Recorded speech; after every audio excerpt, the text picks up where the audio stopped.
First example सुरू करणार ते फर्स्ट एक्झाम्पल आहे त्यांनी मी वाचून दाखवतो मग तुम्हाला त्याचे नंबरिंग करून देणार.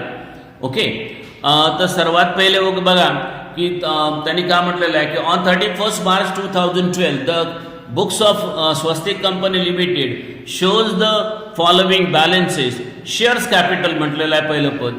शेअर्स कॅपिटल हे कॅपिटल इन्कम्स आहे म्हणून ती लायबिलिटी बाजूला येणार, त्याला आपण एल लिहिणार. का लिहिणार? एल. त्याच्यानंतर जनरल रिझर्व हे सुद्धा कॅपिटल इन्कम्स आहे म्हणून तो सुद्धा एल मध्ये येणार. त्याच्यानंतर ट्रेड क्रेडिटर्स, क्रेडिटर कुठली असो त्याची आपल्याला वापस करावं लागेल, लायबिलिटी आपली ती म्हणून ते एल मध्ये येणार. त्याच्यानंतर अनक्लेम डिव्हिडंड हा सुद्धा एल मध्ये येणार. बिल्डिंग ए मध्ये येणार. परचेस टीडी मध्ये येणार. आता तुम्हाला टीडी वगैरे सगळं माहिती आहे. टीडी म्हणजे ट्रेडिंग अकाउंटची डेबिट बाजू. ओके, त्याच्यानंतर सेल्स हे ट्रेडिंग अकाउंटच्या क्रेडिट बाजूला म्हणून त्याला आपण टीसी नंबर लिहिणार. मॅन्युफॅक्चरिंग एक्सपेंडिचर हा डायरेक्ट रेव्हेन्यू एक्सपेंडिचर असल्यामुळे ट्रेडिंग अकाउंटच्या डेबिट बाजूला येणार म्हणून आपण त्याला टीडी लिहिणार. त्याच्यानंतर इस्टॅब्लिशमेंट एक्सपेंडिचर हा इस्टॅब्लिशमेंट एक्सपेंडिचर म्हणजे just like your office expenditure म्हणून तो इनडायरेक्ट रेव्हेन्यू एक्सपेंडिचर असणार म्हणून त्याला पीडी नंबर येणार. मग फर्निचर ही ॲसेट आहे म्हणून ए नंबर येणार. डेप्रिशिएशन रिझर्व आहे. डेप्रिशिएशन रिझर्व म्हणजे अनेक कंपन्या डेप्रिशिएशनची चौथी मेथड रिझर्व फंड मेथड वापरतात म्हणून डेप्रिशिएशन रिझर्व करून ठेवतात, त्याला लायबिलिटी असे म्हणतात आणि म्हणून त्या लायबिलिटीमध्ये येणार, तो एल मध्ये येणार. General expenditure profit and loss अकाउंटच्या डेबिट बाजूला येणार म्हणून पीडी मध्ये येणार. प्लांट अँड मशिनरी ही ॲसेट आहे म्हणून त्याला ए मध्ये येणार. त्याच्यानंतर व्हेकल हे पण ॲसेटमध्ये आहे ते ए मध्ये येणार. स्टॉक टीडी मध्ये येणार. त्याच्यानंतर बॅड डेब्ट्स पीडी मध्ये येणार. इन्व्हेस्टमेंट ॲसेटमध्ये येणार ए. कॅश इन हँड ए मध्ये येणार. डायरेक्टर फीज हे पीडी मध्ये येणार. त्याच्यानंतर इंटेरियम डिव्हिडंड. आता इंटेरियम डिव्हिडंड कुठली असो तुम्हाला सांगितलं डिव्हिडंड हे अप्रोप्रिएशनला म्हणून एडी आपण त्याला म्हणतो अप्रोप्रिएशन अकाउंटची डेबिट बाजू. इंटरेस्ट ऑन इन्व्हेस्टमेंट ही तुमची इन्कम्स आहे म्हणून पीसी मध्ये येणार. प्रॉफिट अँड लॉस हा लास्ट इयरचा प्रॉफिट आहे म्हणून एसी म्हणजे अप्रोप्रिएशन अकाउंटच्या क्रेडिट बाजूला येणारी पद. स्टाफ प्रॉव्हिडंट फंड ही लायबिलिटीमध्ये येणार एल. त्यानंतर आपलं ऍडजस्टमेंट दिलेलं आहे बघा. पहिले फर्स्ट ऍडजस्टमेंट दिलेली आहे. स्टॉक टीसी ए म्हणजे ट्रेडिंग अकाउंट हा ऍडजस्टमेंटमध्ये दिलेला स्टॉक जो असतो तो क्लोजिंग स्टॉक असतो म्हणून ट्रेडिंग अकाउंटच्या क्रेडिट बाजूला येणार तो.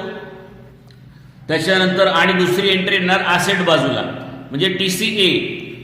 इंटरेस्ट अक्युअर्ड ऑन इन्व्हेस्टमेंट म्हणजे तुम्हाला इन्व्हेस्टमेंटवर इंटरेस्ट अजूनही मिळालेलं नाही, ज्याला आउटस्टँडिंग किंवा रिसिवेबल आहे म्हणून प्लस पीसी, कारण ह्या इन्कम आहे म्हणून plus PC profit and loss अकाउंटच्या क्रेडिट बाजूला आणि दुसरी एंट्री ॲसेट बाजूला येणार.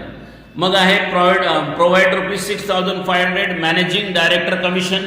आता मॅनेजिंग डायरेक्टर कमिशन्स म्हणजे तुम्हाला प्रॉफिट अँड लॉस अकाउंटच्या डेबिट बाजूला येणार आणि अजून दिलं नसल्यामुळे ते लायबिलिटी बाजूला म्हणजे पीडीएल येणार याला. मग त्याच्यानंतर provide 1,500 company contribution to stock provident fund. ते सुद्धा कंपनीने स्टॉक प्रॉव्हिडंट फंडसाठी कॉन्ट्रीब्युशन करून ठेवलेलं आहे म्हणून ऑफिसचं एक्सपेंडिचर असल्यामुळे पीडी मध्ये येणार आणि मग दुसरी एंट्री त्याची लायबिलिटी मध्ये येणार. Provide ₹10,000 depreciation. आता डेप्रिशिएशन दोन मेथडनं समजा डेप्रिशिएशन रिझर्व असेल तर डेप्रिशिएशन ॲसेटमध्ये मायनस न करता ते लायबिलिटीमध्ये प्लस केलं जाणार डेप्रिशिएशन फंडमध्ये किंवा रिझर्वमध्ये.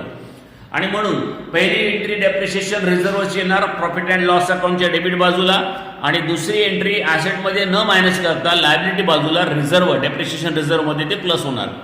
आणि म्हणून याच्या दोन एंट्र्या कुठल्या येणार पीडीमध्ये आणि प्लस एल मध्ये येणार.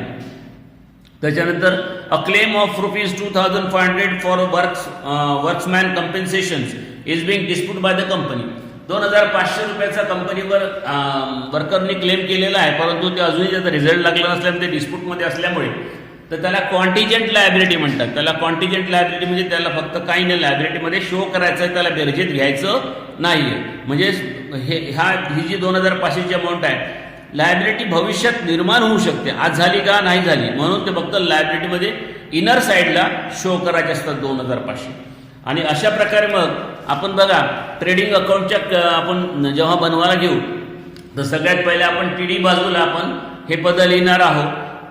आणि TC बाजूला तर ओपनिंग स्टॉक हे TDचा आहे, बघून घ्या. परचेस TD आहे, मॅन्युफॅक्चरिंग एक्सपेंडिचरला आपण TD लिहिलं होतं आणि सेल्सला आणि क्लोजिंग स्टॉकला आपण TC लिहिलं होतं. म्हणून क्रेडिट बाजूची टोटल करून यातले डेबिटचे 3 पदं मायनस केले तर ग्रॉस प्रॉफिट येतो 1,06,600, सॉरी 1,06,66. हा ग्रॉस प्रॉफिट आपण प्रॉफिट अँड लॉस अकाउंटच्या क्रेडिट बाजूला घेतलेला आहे. त्याच्यानंतर एक PDचे कोणते आता जे पदं असेल ते पदं मांडायचे आपल्या PDचे. तर सगळ्यात पहिले PDमध्ये पहिलं पद आहे इस्टॅब्लिशमेंट एक्सपेंडिचर आहे. त्याच्यानंतर जनरल एक्सपेंडिचरला PD लिहिलेलं आपण, डायरेक्टर फीसला आपण PD लिहिलेलं आहे. त्याच्यानंतर provision for managing director remuneration त्याला PD लिहिलेलं आहे आणि provision for contribution to stock provident fund त्याला PD लिहिलेलं आहे. हे जे PDचे लिहिलेले पद आहे आणि एक आहे डेप्रिशिएशन्स 10,000 रुपयाचा त्याला PD लिहिलेलं आहे. हे सगळं PDची पदं आलेलं आहे.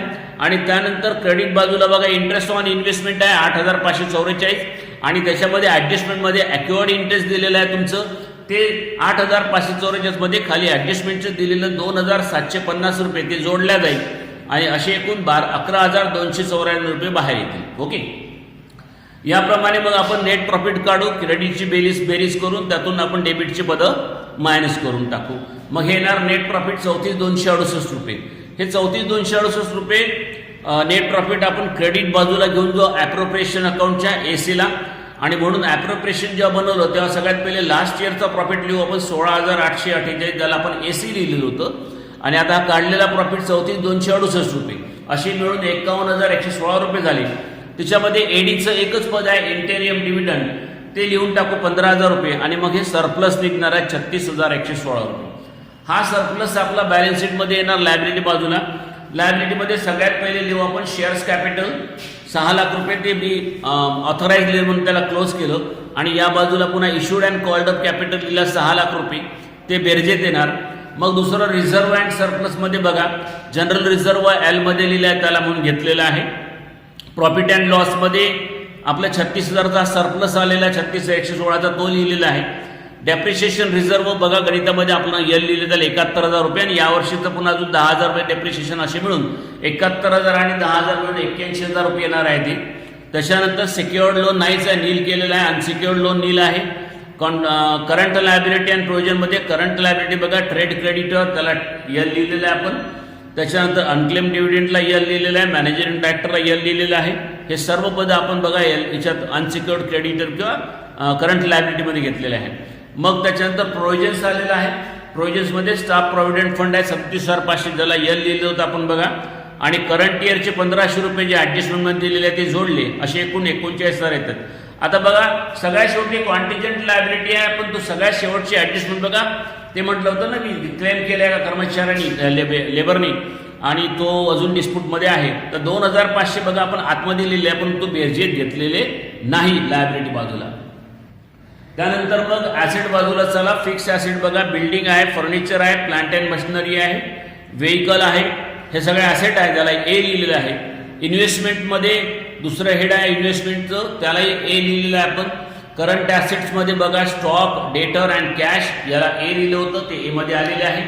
आणि लोन अँड ॲडव्हान्समध्ये इंटरेस्ट ऑन इन्व्हेस्टमेंट हे 2,715 मिसलेनियस काहीच नाही आहे.